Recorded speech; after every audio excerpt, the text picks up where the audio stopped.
Isang magandang Miyerkules ng gabi ang pagbati ho namin sa inyo. Siyempre ho, magandang lalaki ho ako, whether you like it or don't. Walang masagan ng trip, malapit na ho ang Pasko. Utang na loob, 56 days to go at Pasko na. Bigay, bago yung 50. Yeah, di ba? Christmas Day will be on. Merry Christmas! Thank you, Santa. Talaga pangarap namin talaga ma-welcome ka dito. Hinihintay ko rin yung dudukutin ni Santa dun sa kanyang sa kanyang bag na kulay pula na nakalagay na envelope 14th month pay. June Banaag. Yun. Sabi ko sa'yo, pag dumating yan, uubusin natin lahat yan dito. Maniwala ka. Wala akong ititira dyan. Wala na akong bibigay sa misis ko. Lahat yan.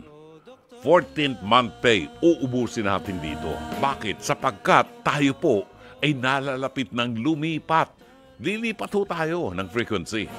At wag ho kayong kakaliwa. Kapatid, utang na loob, kahit po sa simbahan natin, ipinagbabawal po ang pangangaliwa. Huwag po tayong kakaliwa. To the right lang tayo palagi. Kakanan ho tayo, ho. Lilipat tayo sa 105.9 FM. Yan. So, simula po yan sa Monday. Mula sa Lunes, tayo po, 4 po yan ng Nobyembre, ho. Tayo po ay lilipat na sa gawing kanan. Hanapin lamang po ninyo o kaya iscan nyo yung inyong mga radio at hanapin nyo ang 105.9. Yan po ang frequency natin sa Mega Manila. Hindi ho natin iiwanan ang mga kababayan at mga kapamilya at mga kapitbahay at mga kapatid ho natin sa Davao City. Mapapakinggan niyo po kami sa 106.7 sa Davao, 101.9 sa Cebu City, 101.5 sa Cagayan de Oro, 99.9 sa Ormoc at 104.7 sa Tacloban. Kaya hindi lang po sa radyo kami mapapakinggan. Narito po kami sa True TV Podcast at mga digital platforms para mas mapalapit po ang mga puso namin sa inyo. Utang na loob. Kaya simula po sa 4 November 4, araw po ng Lunes yan, tandaan po natin ho, True FM na nasa 105.9 FM sa buong Mega Manila. Totoo, tunay at tapat. At sapagkat Miyerkules tayo ngayon, ang programa natin hanggang alas 11 ng gabi at makakasama ba natin si Fatima Soriano? Sumagot na ang Miss Fatima Soriano. Ay naku, na-miss ko ang Fatima. 2 weeks ko rin hindi siya nakita. Pero makakasama ho natin at makakaisa natin sa tutulungan tayo na mag-lead sa ating reflection sa isang mabuting balita na ating puntutunghayan maya-maya. Samantala, alas 9:42 na ho ng gabi, ating munang silipin sapagkat pinapaalala ko lang po sa inyo, ho kapatid. Pinapaalala ko sa inyo, sa ating mga doctor lovers, abangan po ninyo sa November 11, it's a Monday, di ba? November 11, bandang hapon po yan, bandang hapon. Ang bago at mas malaking K, mas malaki ang K, di ba? Ng ating face-to-face harapan.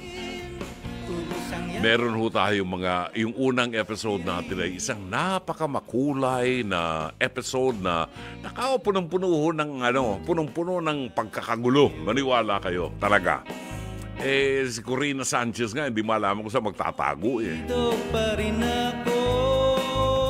Ganun pa man, abangan niyo po yan sa November 11 ang bagong-bagong kulay, bagong kaayusan, bagong presentasyon ng face-to-face harapan. Siyempre, kasama po dyan ang trio tagapayo na ngayon po ay harapang tagapayo ang tawag sa amin. Nandyan si Dr. Camille Garcia, nandyan si Attorney K. Lorna Kapunan at saka si Brother June Banaag, ang Dr. Love ng 92.3 Radio 5 True FM na magiging 105.9 na sa araw ng Lunes. Di ating panoorin ngayon ang ating episode para sa gabing ito.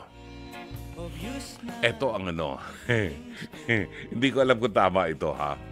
Pero ito ay may kinalaman po ang ating episode ngayong gabi sa mga nagmamasahe, di ba?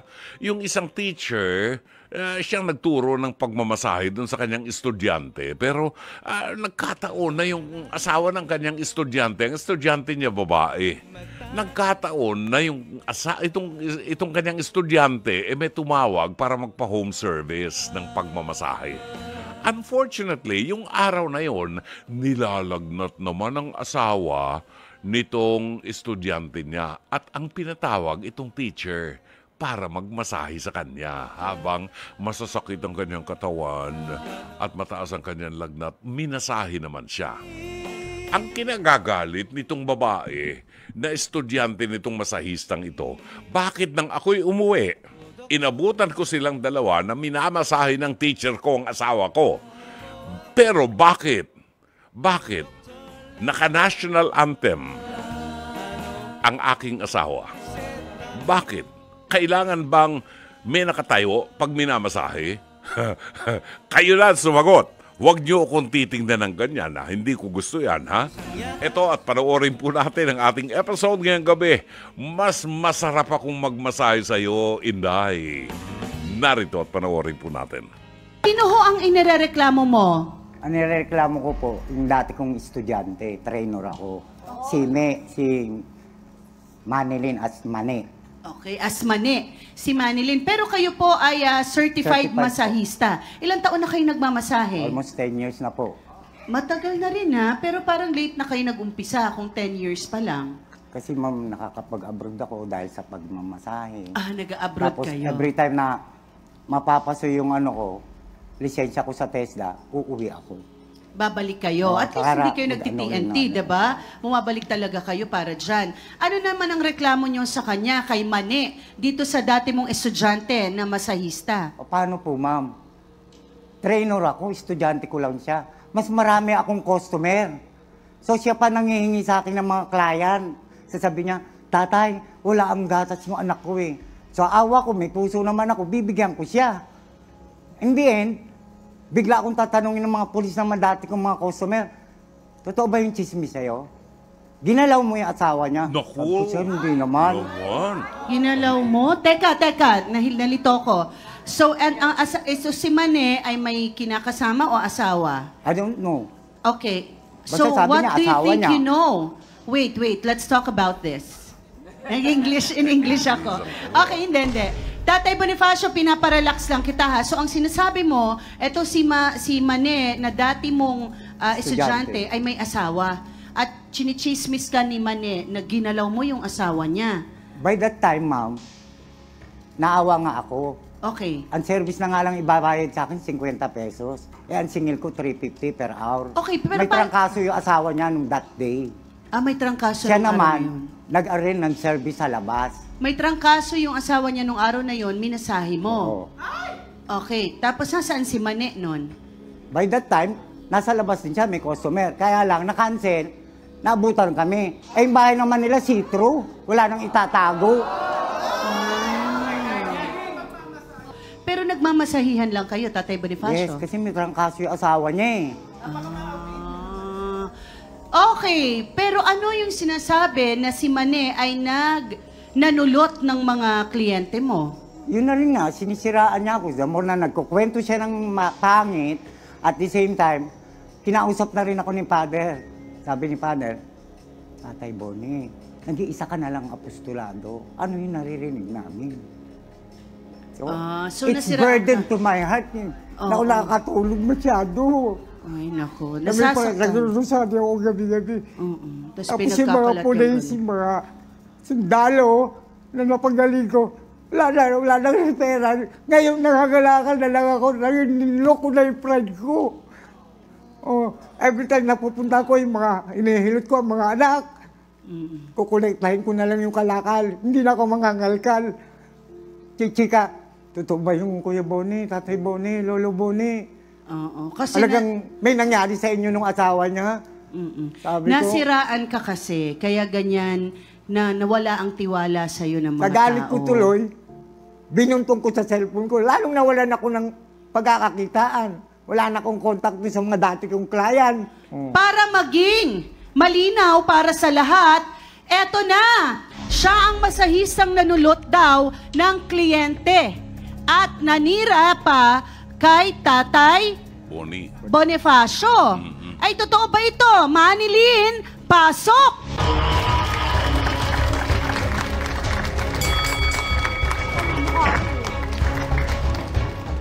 Diretsahang tanong, Manilin. Sinasabi ni Tatay Bonifacio na sinulot mo ang kanyang mga kliyente at siniraan mo siya hanggang sa siya ngayon ay wala nang nagtitiwala sa kanya. Hindi ko po kasi makalimutan yung ginawa niya sa asawa ko. Marunong naman po ako maghilot eh.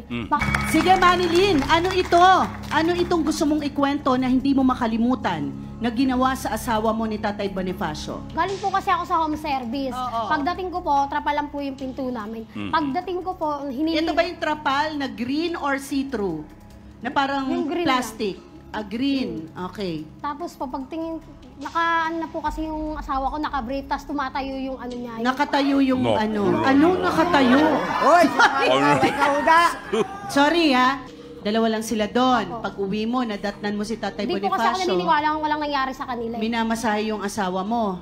Opo. Tapos yung asawa mo nakabrief lang. Opo, tapos kinaladgad ko po siya pababa. Sasabi ko, bakit ikaw yung naghihilot yan? Dapat ako. Kasi marunong naman po ako maghilot.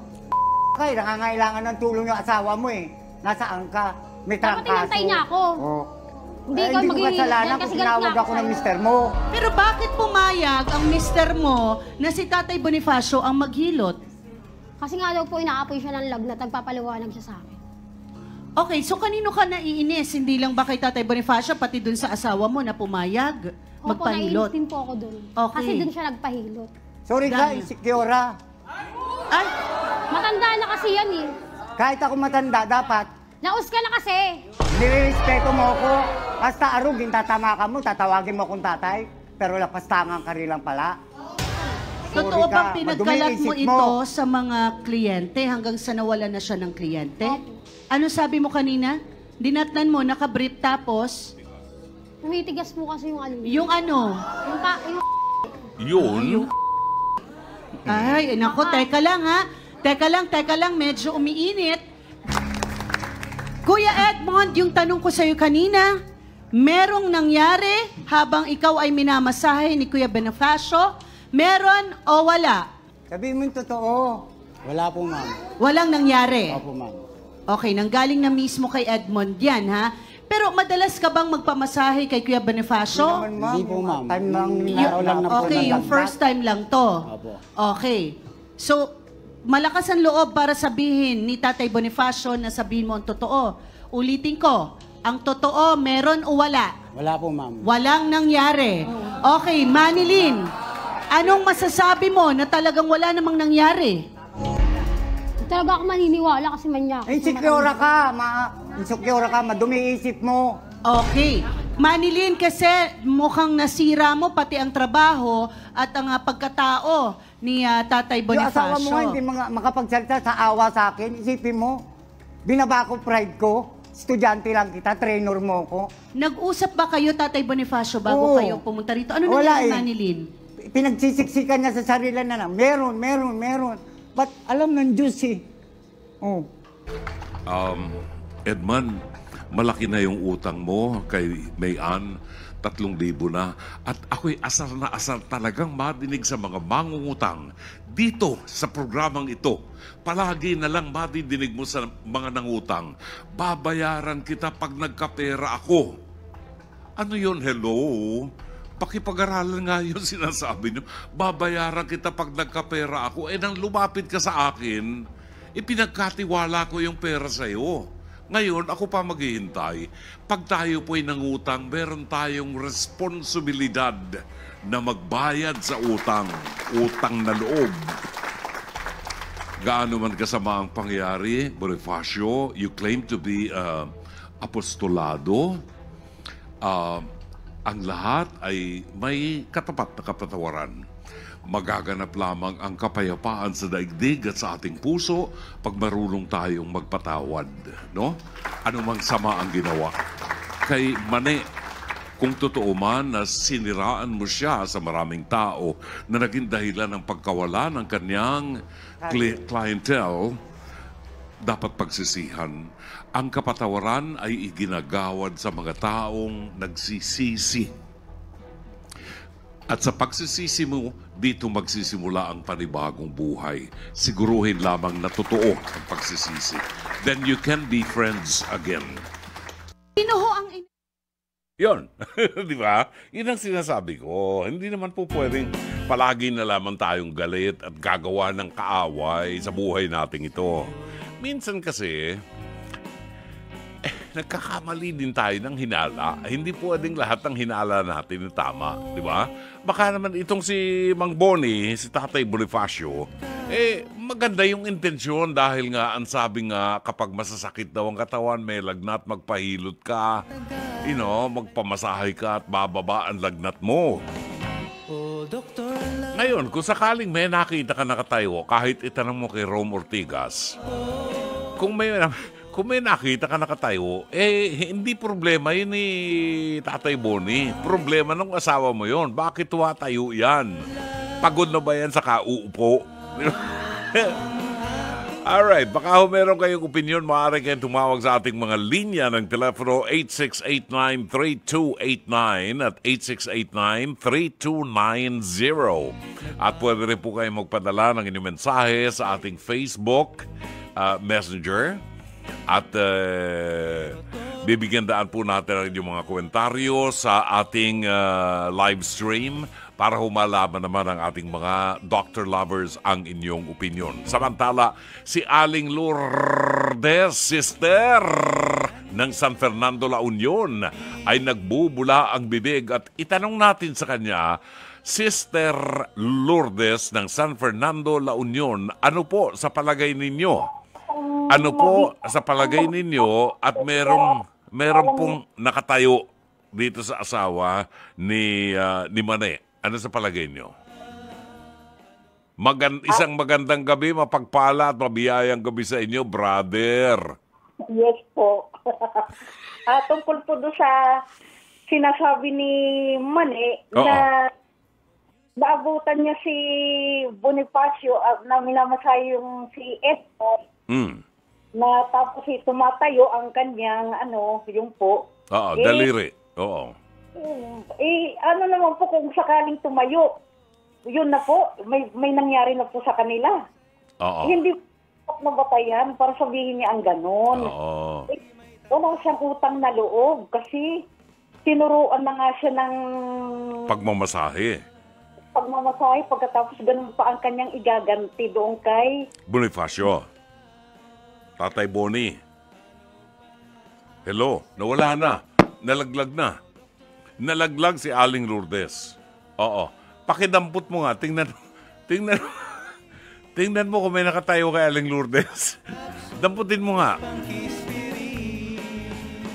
Oo. Iyan, si Aling Lourdes, para sa inyong kaalaman, ay isa pong masahista. Siya po ay may kapansanan sa kanyang paningin, pero siya po ay masahista at alam po niya kung ano ang damdamin ng isang masahista, no? Kapag ito ay gumaganap sa kanyang tungkulin bilang isang masahista. Ang tanong lang, kapag minamasahe ba talaga nagkakaroon ng pagkakataon na tumayo ang flagpole at parang gustong umawit ng bayang Magiliw. Di ba? Bayang Magiliw, lupang hinirang 'yon. So, nalaglag si Aling Lourdes damputin mo, ingatan mo, baka matapakan. Oo. Ingatan mo, baka matapakan. Hintayin natin, ho. Gusto ko lamang kasing malaman, totoo ba na sa mga pagkakataon na ang isang lalaki ay minamasahe, lalo na ng kapwa niya lalaki, may pagkakataon ba talagang magkaroon ng flagpole? Tumayo ang flagpole? Nakatayo naman talaga ang flagpole Oo. Yon, bumalik na si Aling Lourdes.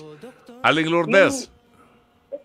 Opo. Ang tanong ko, bilang isang masahista po kayo, naranasan na po ba ninyo na magkaroon kayo ng isang customer na lalaki na minamasahe na tumayo ang flagpole?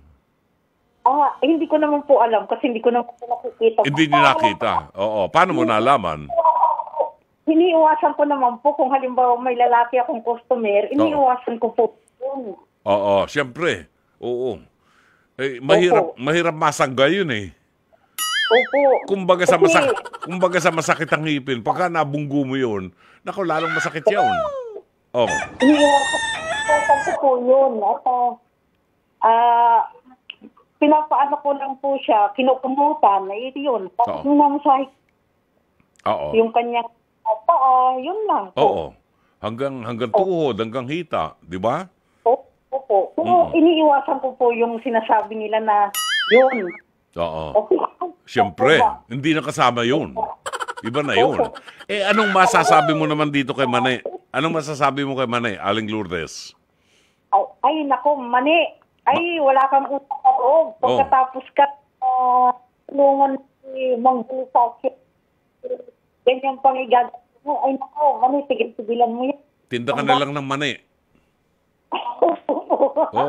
Uy, masarap yun. Adobong mani, at saka nilagang mani. Uy, gusto ko yun. Oo. Pag piyesta sa amin, naghahanap ako noon. Yung maning may balat, anong tawag doon? Yung peanuts na may, yung nilaga. Sarap nun, no? Pero, ang gusto ko po, brother, yung maraming bawang. Ay, adobong mani naman ang sinasabi mo. Maraming bawang. Mas matigas yun. Yung nilagang mani, pag binuksan mo yung balat na gano'n, mas malambot yun kasi nilaga. Ay, brother, yung nilagang mani, nagpapatalino po yun. Ah, ganun ba? Bakit ang dami ko na nakaing mani, walang epekto sa akin? Oo. Hindi po yung... Walang tumatayo sa akin, Miss Daliri. Ayaw tumayo. Oo. Ba't gano'n? Hindi po, brother. Kapag mag-exam ko na nakapisan ko noon, yun ang kinakain. Opo, nakakasagot sila. Habang nagre-review. Ay, tama. Dahil, kagaya nga ng sabi nila, yung mga elepante, paborito yung mani na kainin. Yun. Yun ba? Baka yun. Okay, so ano naman ang masasabi mo kay Bonifacio? Ay, Bonifacio, ay, nako ipanalangin mo na lang yan sa Diyos. Oo. Na, kasi, hindi naman natutulog sa kanya yun na wala kang kasalanan. Kaya, bayan para sa kanya. Kung ano man yung naging paratang sa'yo, ay nako, ipagpasa Diyos mo na lang. Oo. Opo, ipanalangin mo na rin siya na sana yung magbago siya at huwag niya nang isipin yung mga ganyan. Kasi masisira lang ang kanyang hanap buhay, di ba?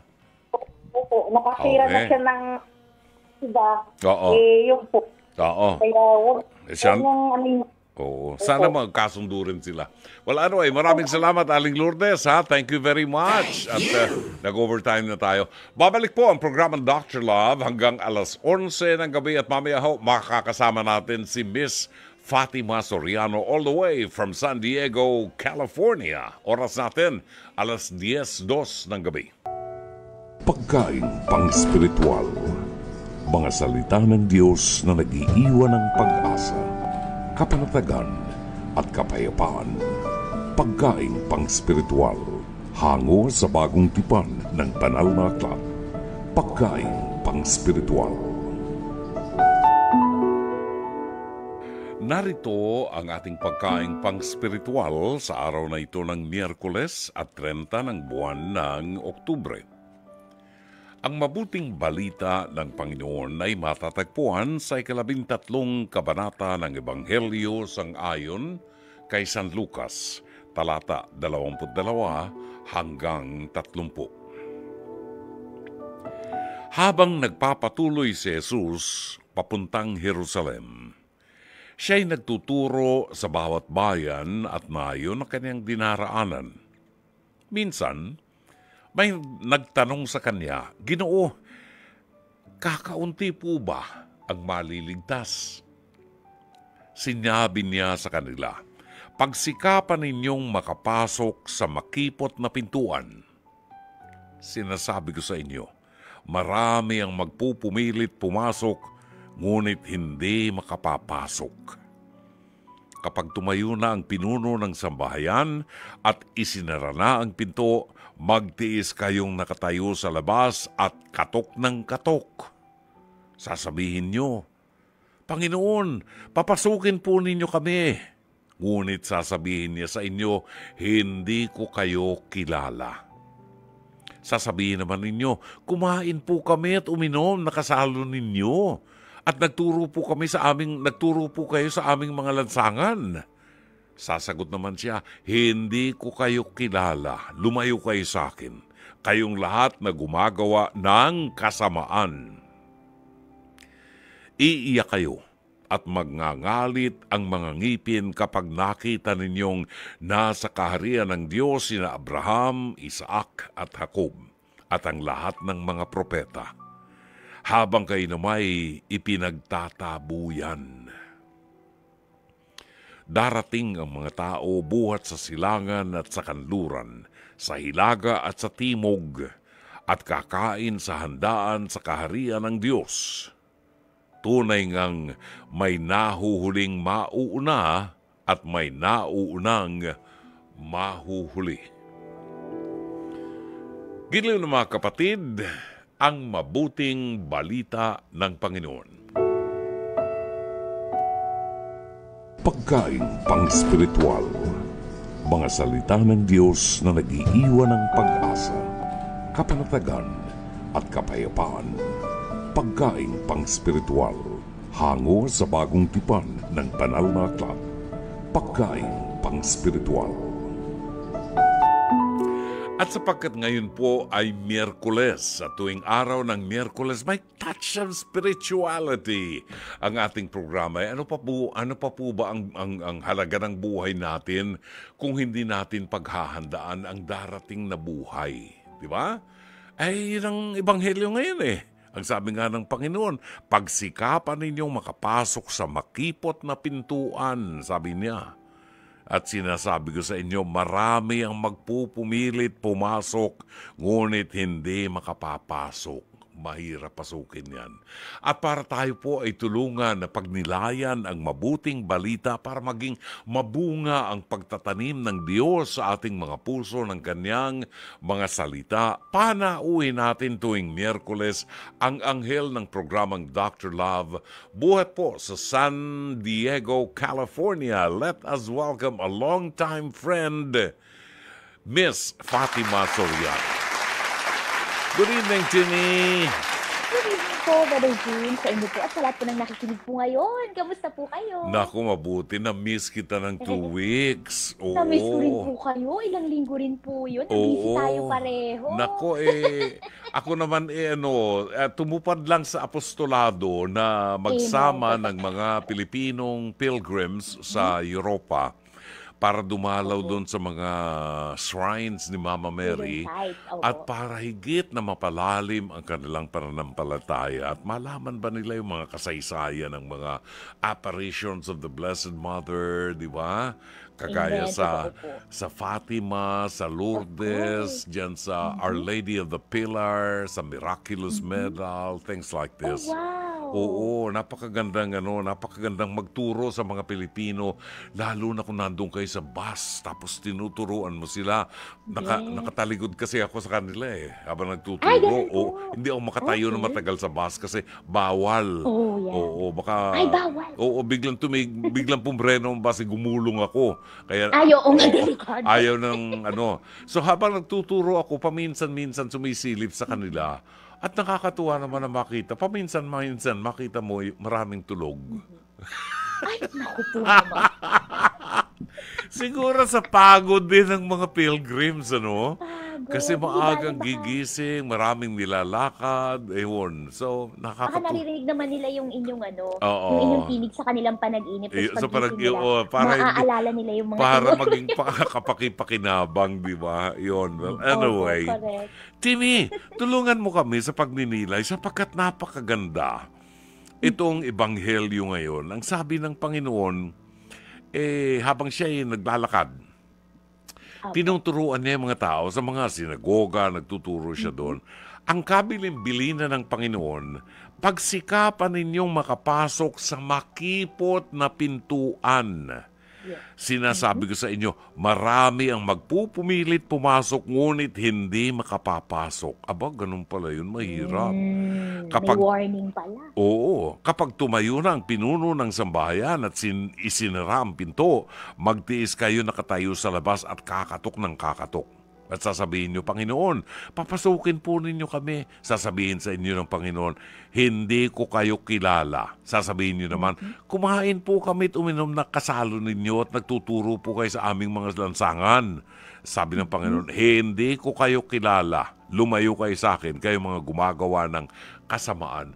Alam mo, Timmy, naisip ko, alam mo na, taong simbahan din naman ako nung araw, ano? Yes, okay. Yun. Ibig ko sabihin, naisip ko, pwede kong sabihin at the end of my life, sa pagharap ko sa Panginoon, dapat kilala mo ako dahil nag-lector ako dun sa aming parokya.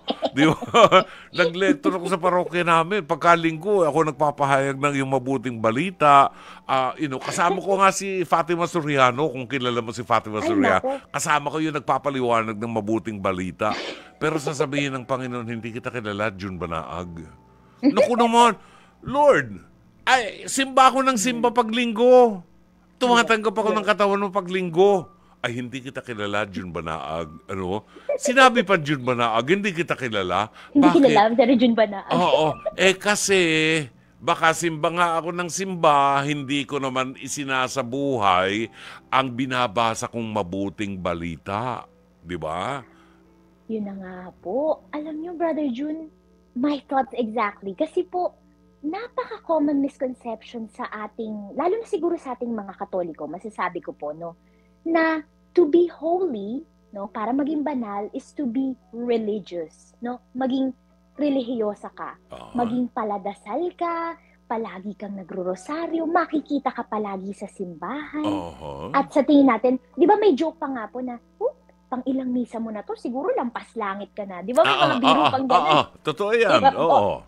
Kasi, sa paningin natin, pag ako'y laging nasa simbahan, garantisado, ako'y makakarating sa langit. Kasi lagi akong naglilingkod doon, lagi akong nagdarasal, lagi akong nakikitang may hawak na stampita at rosaryo. Oo, may scapularyo pa, di ba? May scapular pa yan. Oo. Ang dami-dami ng sabit sa katawan, hindi po ba? Pero pinapaliwanag sa atin yun ng Panginoon. The gate that we should enter is narrow. Hindi po ganun lang kasimple at kadali na para masabi natin ako'y makakarating na sa langit. Ang tinitingnan ng Panginoon at the end of our lives ay hindi po kung gaano tayo katagal na naging lector. Ilang beses tayo magrosaryo sa isang araw. Nabasa na ba natin ang Biblia from, di ba, front to back, lahat yan, cover to cover. Naku-quote ba natin lahat ng verse and chapter? Hindi po yun eh. Kundi, yung bang mga verse and chapter na ito, yung bang mga naririnig mong homily sa simbahan, yung bang mga dinadasal mong paghingi ng tawad, pagpapasalamat, at pagmabuti ng buhay ay naisa sa buhay mo ba? Tama. Ito ka rin ba? Di ba paglabas mo ba ng simbahan, matapos mo makarinig ng mabuting balita tungkol sa pagmamahal sa iyong neighbor, sa iyong Diyos, sa iyong sarili, paglabas mo ba, yun ba ang makikita ng tao sa'yo? O iba?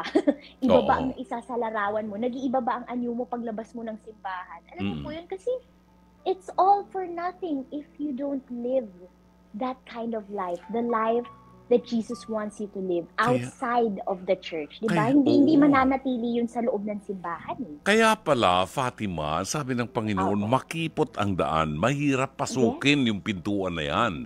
Kasi, ang masasabi ko ito, the more you know Jesus, habang pinag-aaralan mo ang buhay ni Jesus, habang pinagyayaman mo ang iyong relasyon kay Jesus, habang kinikilala mo ang kadakilaan ng pag-ibig ng Diyos sa tao, lalong nagiging mahirap ang paglilingkod sa Kanya kasi nakikita mo rin yung kahinaan mo, nakikita mo yung mga kasalanan na iiwasan mo na dati hindi mo iniiwasan.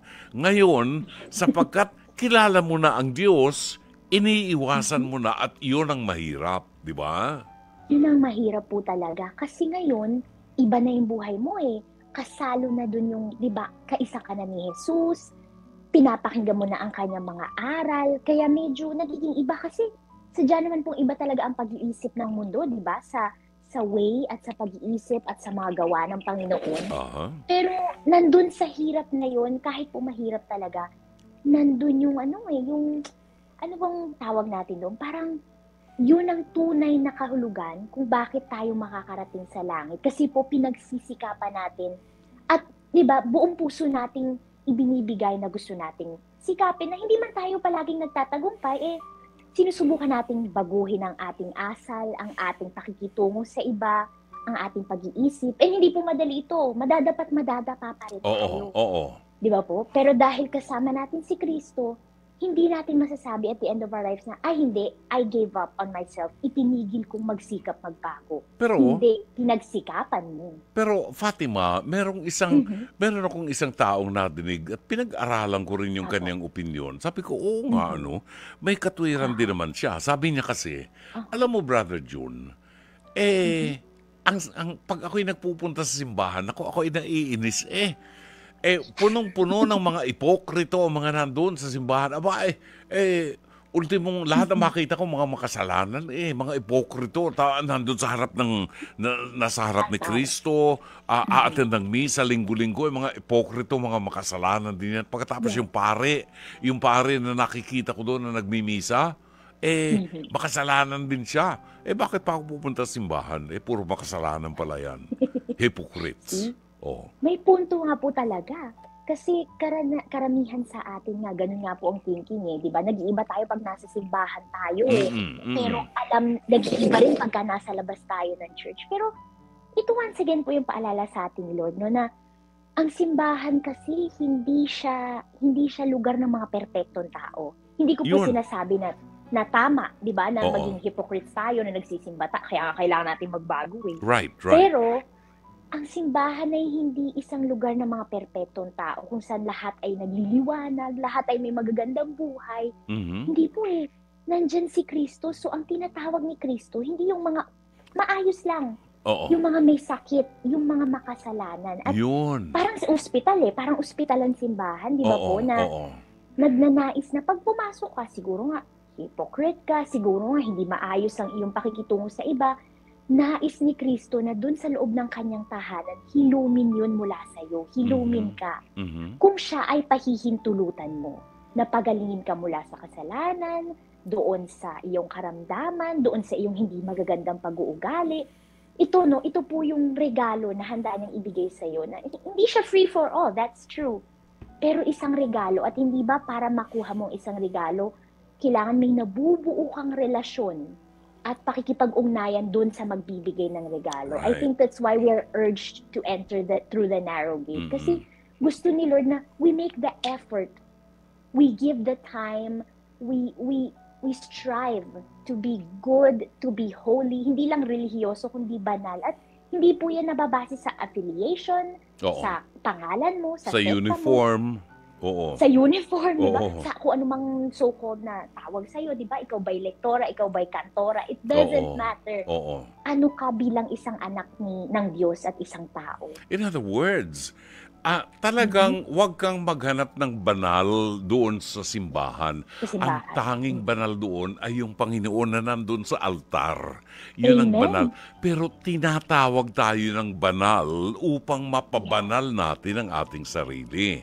Kasi nga, lahat ng tinatawag ng Panginoon, hindi yung mga banal. Ang tinatawag niya, yung makasalanan katulad natin para maging banal na katulad niya kung isa sa buhay natin yung kanyang mga tagubilin. And that reminds me of a friend na member ng isang ministry sa simbahan.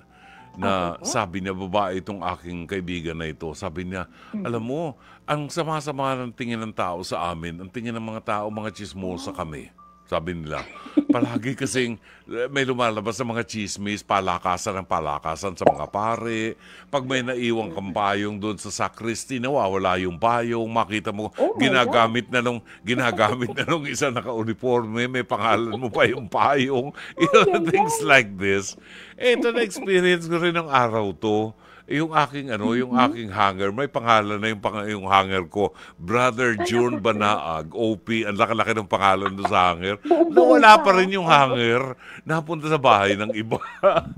Anyway. Nakita niyo? Oo. So, ito'y isang panawagan pala. Itong ebanghelyong ito ay pagpapalaala sa atin na pagsumikapan natin na mabago ang dapat baguhin sa ating buhay at buuin ang isang magandang relasyon sa Diyos upang sa gayon siya mismo ang magpapasok sa atin sa kanyang tahanan. Bagamat makipot ang pintuan nang hindi tayo sinasabihan ng Diyos, "Oy, June Banaag, hindi kita kilala." Kasi matigas ang ulo mo. Ilang beses na kita tinawag, di ba? Timmy, pwede bang i-lead mo kami sa iyong panalangin para makita rin namin sa aming mga sarili ang aming kahinaan, matanggap namin ang aming kahinaan at maitaas namin sa Panginoon ang kahinaang ito para magkaroon kami ng opportunity, ng chance na madikit man lamang doon sa makipot na pintuan na yan na sinasabi ng Panginoon at maisingit man lamang namin yung isang daliri namin na mabigyan ng pagkakataon na mabago ang buhay namin at umayon sa kalooban ng Diyos. Can you lead us in prayer, Timmy? Yes, Brother June. In the name of the Father, and of the Son, and of the Holy Spirit. Amen. Amen. Lord Jesus, kami po ay nagpapasalamat sa inyo pong biyaya na ang lahat ay minamahal, lahat ay tinatanggap. Kami po'y inyong binabasbasan palagi. Kahit po maraming beses ay naliligaw kami, o kahit man lang po kung minsan ay nakakalimutan naming magpasalamat sa biyayang ito na nagmumula sa inyo. Lord, we are but human. Ngunit kami po'y inyong mga nilikha. Kaya kayo po lamang ang naghahari sa aming mga puso, sa lahat ng aming salita at gawa. Hinihiling po namin na tulungan niyo po kami na mabuksan ang aming mga mata sa aming mga katauhan, sa aming sarili, na makita namin ng lahat sa amin, maging ang aming mga kahinaan, pagkakamali, o mga pagkukulang. Kayo lamang po ang makakapuna sa mga pagkukulang na ito, Lord Jesus. Open our eyes to our weaknesses and our failings so that we may strive to be better and to be the children that you willed us to be. Lord, magagawa lamang po namin ito sa pamamagitan ng kapangyarihan ng inyong pagmamahal. You alone can bring out this goodness within us so that we can strive to enter through the narrow gate sa pamamagitan po ng inyong biyaya. Nawa po'y kami maging mabuti, mapagmahal, at maging tunay na banal upang maakay rin po namin ang aming mga kapatid sa pintuang patungo sa inyo, sa liwanag na naghihintay para sa aming lahat. Nawa po'y sa araw-araw, maisalarawan ng aming mga buhay ang inyong mukha, ang inyong puso, at ang inyong kapayapaan. Saan man kami magpunta, ano man ang aming gawin, isipin o sabihin. Maraming salamat po, Lord Jesus. We trust in your grace. We need your grace and your mercy. Mama Mary, thank you po. Please always pray for us. Salamat po sa patuloy na pagiging halimbawa sa amin ng tunay na nagmamahal at sumusunod at naglilingkod kay Kristo. We trust in you, Lord Jesus, and we love you.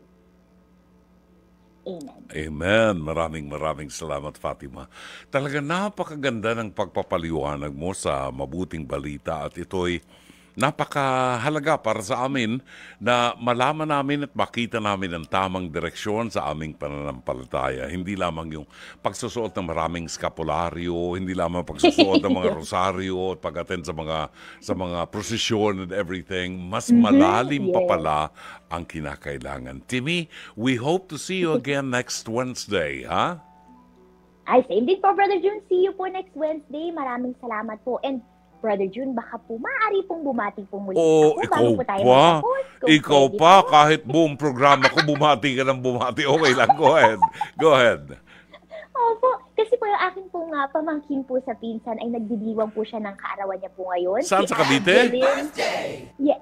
Dito po sa San Diego, si Ate Okay. Jeline Palera Nagy. Happy birthday, Ate Jel. God bless you. Happy birthday at sana'y mabusog mo kami. Now na. Now na. Opo. Maraming salamat, Timmy. And please accept my blessing para sa buong pamilya. Kay Danny, kay Feli, kay MM at sa'yo. At sa lahat ng mga nagmamahal sa'yo, tanggapin nyo ang pagpapala ng Panginoon. Maraming salamat. Sa inyo rin po, Brother June, to you and your family. May God bless and keep you always. God bless you Salamat too. po. See you Thank next you. Wednesday. Atin po nakasama, Miss Fatima Soriano, all the way from San Diego, California. Antabayanan po ang isang napakagandang kasaysayan sa liham kasaysayan na ating itatampok ngayong gabi, padala ni Arnold. Oras natin, ganap na alas 10:42 ng gabi at bago natin tungayan ang liham kasaysayan, basahin lamang natin yung mga nagpadala ng mensahe sa ating programa. Maraming salamat kay Lance Abelion na buwabati po ng Happy Midweek. And sa mga listeners po natin, he is watching from Batac City, Ilocos Norte. Si Sherry Picho ng Seattle, Washington ay buwabati rin ng magandang gabi. Yek Lopena ng San Pedro, Laguna, as well as Susan Reyes Montinola, Riza Templadong Parang Kape, buhat po sa Metro Davao, ang mag-ina ni Amadeo Giorgio Gonzalez at Mami Lorleen Gonzalez. I'm sure baka hindi pa nakaka-recover sa kanilang jet lag at inaantok-antok pa rin kagaya ng inyong lingkod. Angelita Banataw ng Pateros, magandang gabi. Marvin Riabad ng North Caloocan, Alani Junco, Lori Feria Flores ng Pasay City, Marvin Riabad ng North Caloocan, Brother June, ready na po ang radyo ko na dedicated sa Radio 5 na pumihit to the right, 105.9. Sana meron din pong True TV soon sa Digital Free TV. Meron tayo sa Signal TV Channel 19, ano? Channel 19. Narisa Calo, magandang gabi buhat sa Davao City. V. Bards, Leonora de la Cruz Andres ng Calamba, Laguna at Belen Virtudazo ng Parañaque City. Salamat din ng marami sa Tres Marias natin, ano?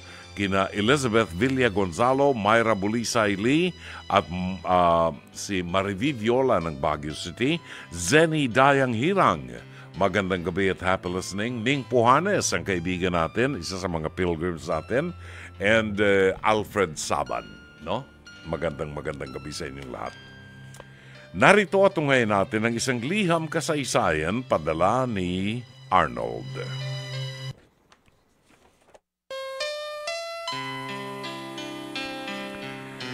Dear Dr. Love, magandang gabi po sa inyo at sa mga listeners nyo. Tawagin niyo na lamang po sa pangalang Arnold. Mula po ko sa Navotas, ako po'y 23 anyos. Gusto ko rin po sanang ilapit ang problema ng kapatid ko sa inyo, Brother John. 3 po kaming magkakapatid, ako ang panggitna at ang 2 kong kapatid ay mga babae. Ang panganay na po naming ate ang bumuhay sa amin, kaya nga lamang po nitong mga nakaraang problemado po ang ate ko. At ang sabi niya po sa akin, ang bunso namin nagiging sakitin. Madalas nasisira ang budgeting namin dahil sa mga gamot na kakailanganin niya. Kaya nga lamang po, Dr. Love, hindi naman po siya gumagaling.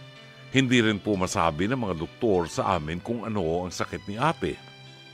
Nagdesisyon na po kami ni ate Mila, na subukan ang private hospital. Baka sakali po kasing mas magagaling ang mga doktor at intindihin po kami dahil may bayad po. Pero ganun na rin po, mas marami lang pinagawa pero iisa ang resulta. Wala raw pong sakit ang bunso namin. Ang bunso po namin ay 17 years old, tahimik na bata at hindi pala halubilo sa mga tao.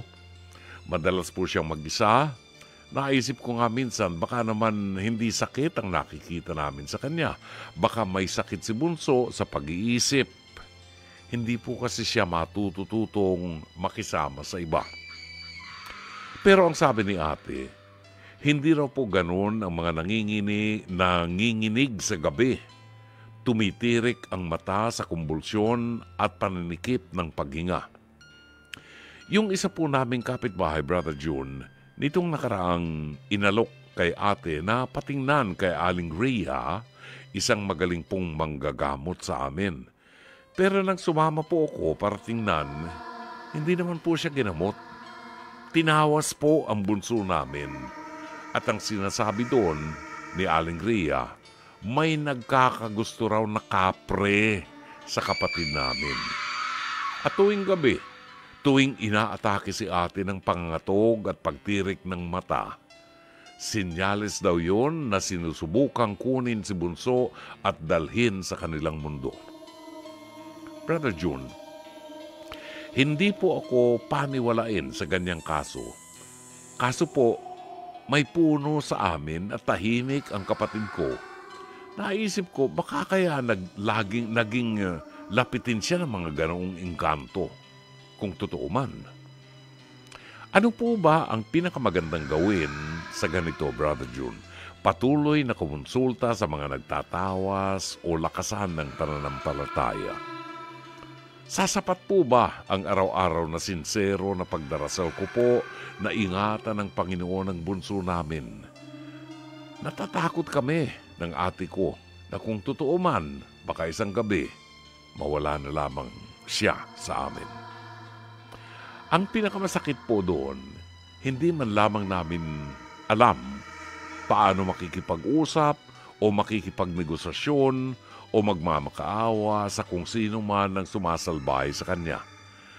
Totoo po ba ang kapre?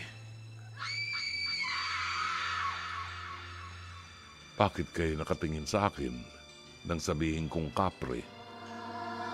Ako ba ang pinagbibintangan ninyong kapre? Sana po ay mabasa niyo ang aking liham na ito. Gumagalang, Arnold. Maraming salamat, Arnold. Alam mo, ang sabi sa legend, ang sabi sa fable, ang kapre daw ay mga kamukha ni Rome Ortigas, ang katawan, at ang muka ay kamukha naman ni Direk Shake. Ang kapre daw ay creature na ang katawan ay tao, malaki, matangkad, pero ang ulo ay kabayo. Yun daw ang kapre. At nagtatabako nang galing sa Ilocos na tabako. Kasi malalaki di ba? Yung tabako.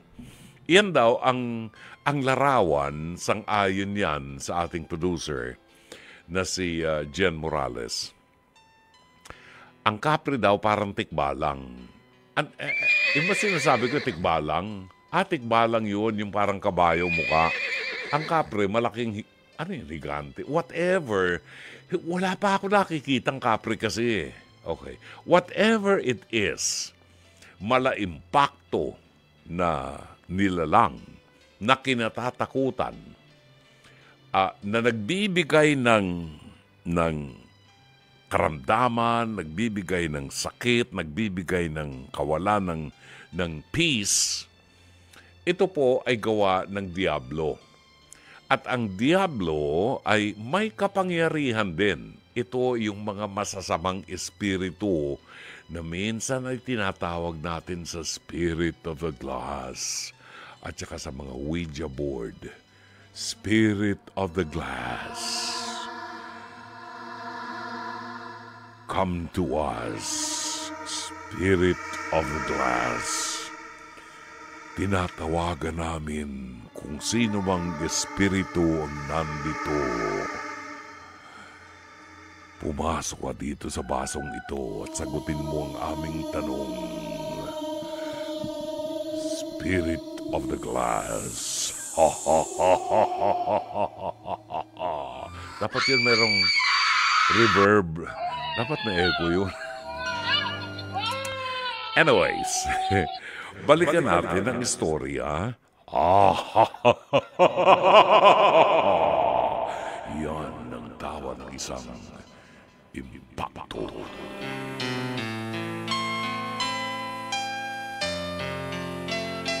Let us be serious. Baka magalit sa akin ang mga espiritong masasama. Balikan natin ang problema. Ang problema nitong si Arnold, yung kanyang kapatid, mukhang hindi nagiging normal ang kilos. Ang ayon nga sa kanya, masyadong tahimik daw yung kanyang kapatid. At lately ay parang hindi na maganda ang nakikita nila. Yan. Sa gabi raw ay nanginginig, tumitirik ang mga mata sa kumbulsyon at nagsisikip ang dibdib sa paghinga. Kaya ang ginawa nila ay dinala nila sa isang manggagamot. Yan.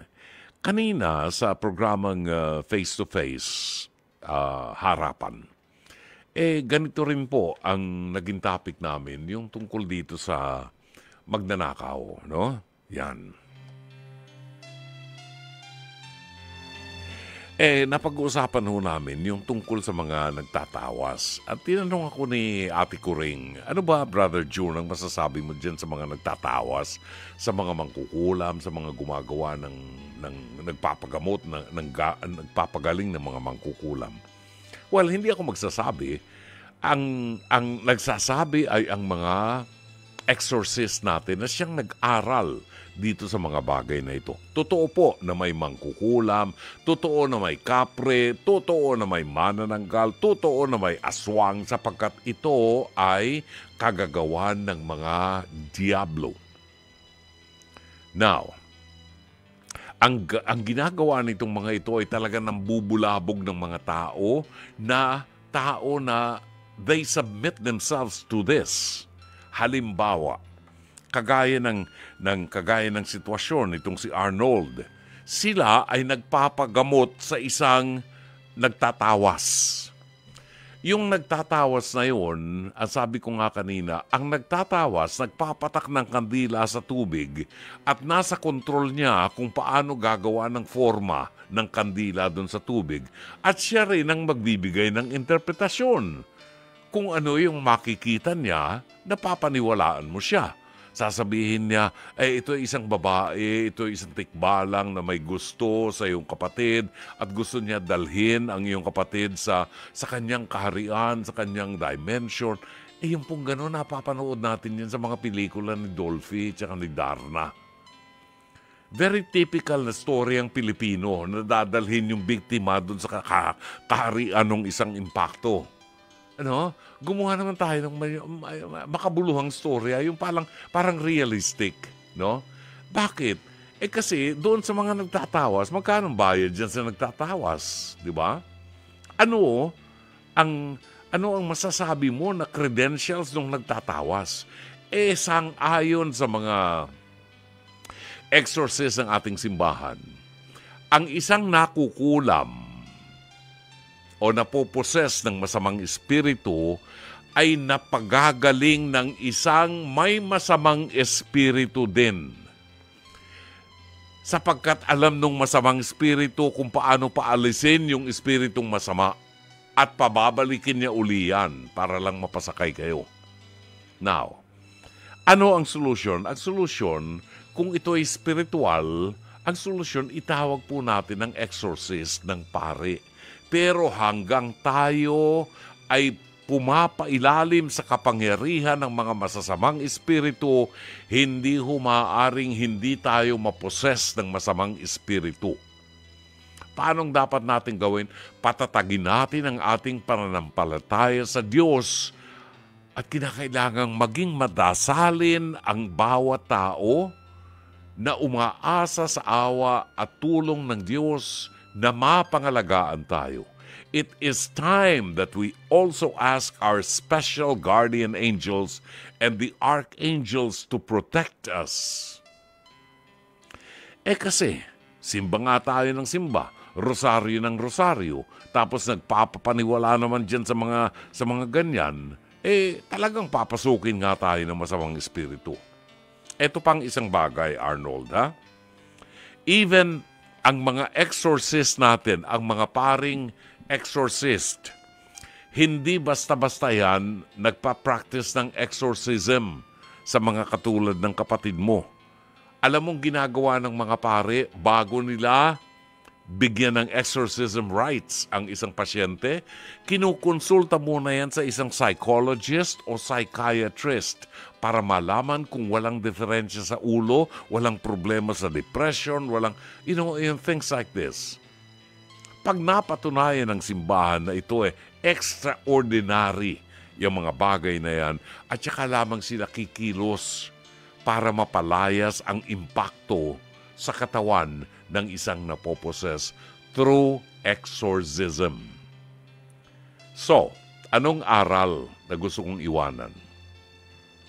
Sa bahay natin, wag ho tayong maglagay ng mga pangit na mga kung ano-anong mga ani-anito na nabili natin na inialay ng mga pagano nung araw na binuhusan ng dugo ng hayop. Kung tayo nagpapagawa ng bahay, wag ho kayong magbubuhos ng dugo ng hayop sa pundasyon ng inyong bahay because when you do that, isinusuko nyo ang inyong property sa mga evil spirits. O pagkatapos magtataka kayo, bakit pagkagabi may nararamdaman akong kakaiba dun sa bahay namin, bagong-bago yung bahay namin. Isinuko nyo kasi sa mga masasamang espiritu. So, dapat ipa-exorcise ninyo yung mga bahay ninyong yan.